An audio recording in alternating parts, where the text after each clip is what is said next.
Guys, if this was any other video, I'm sure you'd watch it. I know you're all so focused on the evergreen knives, the evergreen companies, but there is a whole plethora of knives and even smaller companies that are so much better than your standard cookie cutter box store knives. Okay? Now, just for the record, I don't know how many times I do have to state this, however I do. It seems like every video. I like Spyderco knives, right? That is no secret. I like Benchmade knives, but this is more so about Spyderco. There's a cult following behind it, right? It's a great company. I'm not knocking it.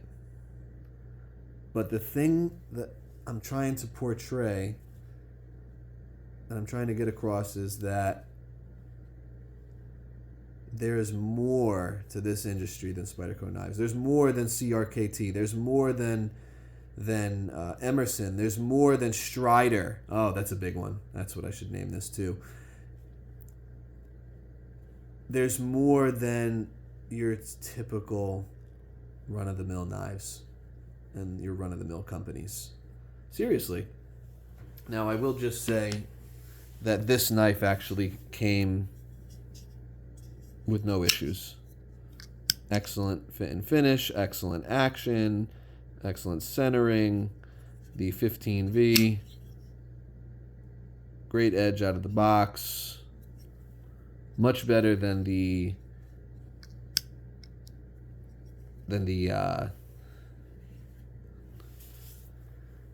Natives and Mannix 2s I've been coming across lately. So they did a good job on that. I will say that. But guys, there's so much more out there. Just go nuts. Research. Read. Look around. Go to knife shows. Talk to different makers. Talk to custom makers. Talk to smaller companies you didn't know about. It's amazing what's out there. It really, really is. And to just see the people gravitate toward the standard stuff, just, I shouldn't be surprised by it. It's standard. You know, I know a lot of people will talk about money-wise, but that's no excuse. Go watch my video about how everyone can afford a custom knife, and that is absolutely factual. I don't care how much you make. It can be done. And there's even some custom knives out there that are pretty reasonably priced for the money. Not that the quality is the best, but there are some that are adequate for a reasonable price. And then there's better ones. And even some small production knife companies that are doing really, really amazing work. So this is the White River Knife and Tool Ursus 45. Has like a kind of a green,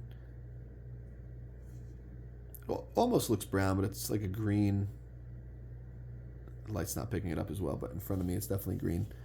Micarta, and this was an exclusive that they did with DLT Trading with CPM 3V. Okay, about a 9.5 inch blade, 4.5 inch. Blade length with a sharpened spine for the fire rod that they give you with the micarta as well. Pretty neat. Comes in this kind of dangler sheath, leather. I thought about upgrading it, but I don't even really carry it, and I'm probably gonna sell that knife. But guys, I mean, this Alan Elishewitz M5 folder has been nothing short of excellent. Truly, this has been my go-to, my number one carry knife lately for quite a while now. I would say for probably at least a month and a half, this is the only knife I've had in my pocket. It's been excellent, really excellent. And that's what I would love for you guys to explore. There's so many really amazing knife makers out there. There's just a plethora of things to explore that you didn't even know about. And I hope I can expose and reveal some of those names and companies to you over time if you're interested. You know, I know this video won't get thousands upon thousands of views as a Spyderco video, but that's because people want the standard stuff, right? They just want the basic. They don't want anything that stands out. They don't want anything that's really special, because if they did, they would make a concession here or there, right? And it's amazing because these are the same people that will complain about spending more than $150 on a knife, but they'll go out and buy a $80,000 Tesla or something absurd like that. So that's always laughable. Now, I want to bring this to your attention if you don't know what this little flashlight is. This is a Peak LED solution flashlight. The Peak LED Eiger, might be pronounced Eager, or Eager, maybe it's pronounced Eiger. Either one, Eiger. So this is a flashlight company that, pardon me, they are designed, manufactured, and assembled in the U.S. Sorry, I was out of frame for a second. There was something that really interested me about this company. One, about the size of your typical keychain light from like Maglite, okay? Like I said, they're completely made in the U.S. Throw it on your keychain. It's not quite 4 inches long. It's like 3.75, so 3 3/4 overall length. This is in the hard anodized aluminum. Okay, I've carried this a little bit, and it works well. I don't honestly know what the LEDs and/or candela is for this specific model. I was looking on their website, couldn't really find much. Might have to email them, but still a great little light. The thing that I find very cool about this, it doesn't use one specific battery. It uses, yes, your standard alkaline AAA, but also your lithium AAA, a rechargeable NIMH, and a 3.7 volt lithium ion rechargeable 10440. So pretty cool to have those many options. Okay, I like the fact that they have that variety, that you're not stuck just putting only one type of battery into the flashlight. And also just keep in mind that this is completely potted. The electronics are potted for in thermal epoxy for the reliability, shock, and water resistance, along with O-rings in every opening of that light. So I would carry that over your standard O-light. Okay, I don't buy Chinese junk. I don't buy Chinese anything when it comes to knives and flashlights. Now, some things are inevitable. Clothes, shoes, that's really hard to get away from. But as far as the other stuff, what I can get my hands on and actually take the time to choose what I want and pick what country it's coming from or pick which maker that it's coming from, yeah, I will buy that. And let me tell you, guys, if you haven't seen how much that China has been ripping off American designs and American knife maker designs, you need to open your eyes. And not even just American knife makers. There's been other custom makers that I've seen their products, and then I see something come out that China produces. If I'm scrolling through Blade HQ or something, and I'm just like, man, that is an exact copy. That is a ripoff. and they just steal designs and they get away with it. No consequences, nothing. Okay? Real shame. And, yeah, I do not support those companies, and I do not support them, okay, as a Chinese Communist Party, because they're trying to destroy this great nation that we live in.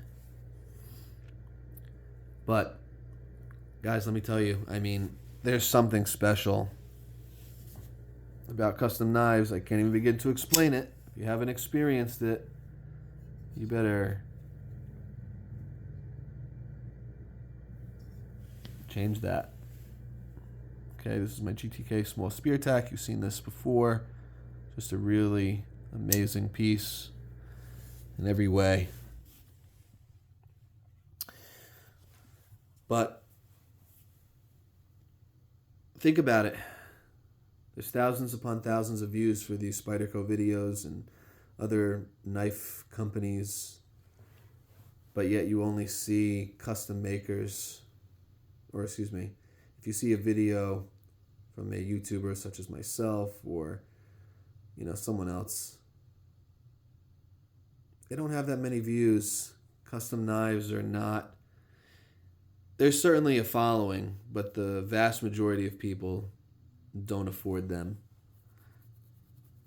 And I get it, depending on your budget, what you do or don't have, but everybody can afford a custom knife. Just go watch my other video explaining that. I'm not going to go on too much of a rant here, but it's just very aggravating to see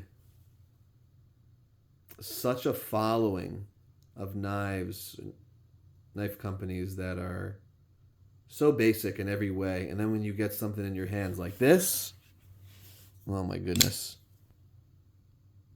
it's just so much better in every way. In every way. Yes, I said it. Absolutely phenomenal. Thin behind the edge, excellent ergonomics, unbelievable solid lockup with no stick, titanium on steel. Yeah, no lock bar insert either. That's proper machining the custom knife maker can do. Well, yeah.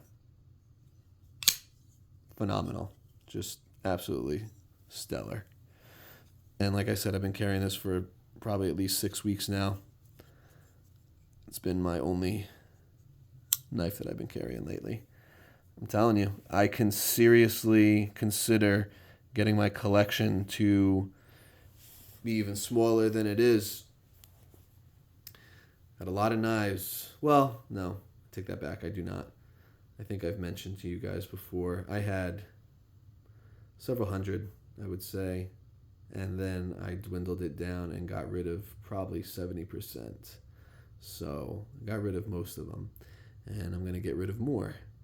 But I can tell you, the more that I handle and the more that I collect, which right now is kind of at a standstill for me, I think as everyone, just because of the way the knife industry is going at the moment. But I'm telling you, I could seriously see myself now. I don't want to say even a year ago, but I could definitely see myself now getting to a point where I can condense and refine my collection to pick my top 5 favorite knives. I'm not saying it would be easy, but I'm more confident that I can do that than I ever have been before in my knife collecting. It might have to be top 10 though, but all seriousness, there's nothing really like having a custom knife. There certainly isn't. If you haven't experienced it, again, I encourage you to do so. I think that was all that I had. If you have any comments, drop them below. Happy to respond. Not to dumb comments, right? Get enough of those negative Nancy's, right? And depressing Debbies, okay? So, don't need your comments. But constructive or thoughtful, inquiries, good discussions. I'm all about it. Other than that, yeah, I think that's all I have. But ask yourself, if this was any other video,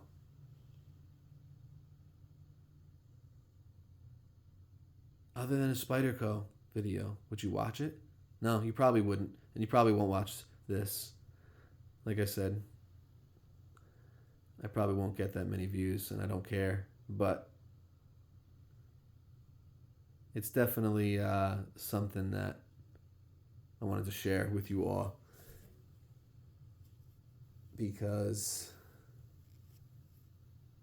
it's important to know there's a whole array of amazing products that you don't even know about. Man, it's like, think of this is a great illustration now. It's like living in, okay, I'm going to pick on a town here because I actually have been here. It's like living in a town like Dinwiddie, Virginia. And let me tell you, if you ever been to Dinwiddie, Virginia, there is nothing.